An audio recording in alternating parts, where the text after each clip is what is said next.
A night of horror in Beirut, with sirens blaring into the next morning.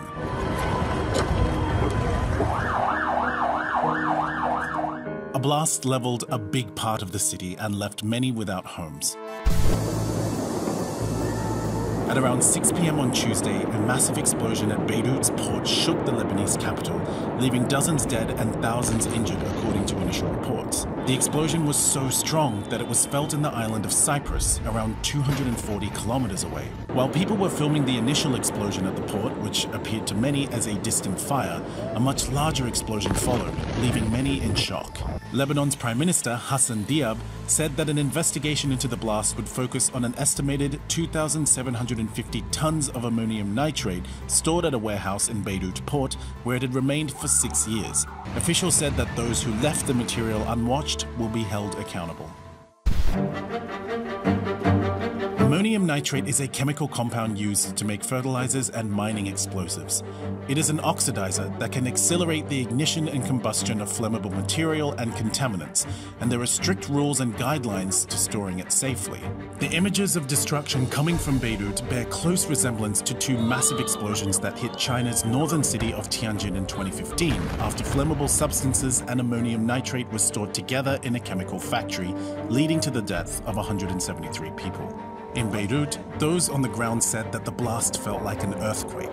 The Jordanian Seismological Observatory said the Beirut explosion was equivalent to a magnitude 4.5 earthquake on the Richter scale. With at least 113 people dead and more than 4,000 injured, officials expect a death toll to rise further. The enormous explosion left up to 300,000 people homeless, according to Beirut's governor.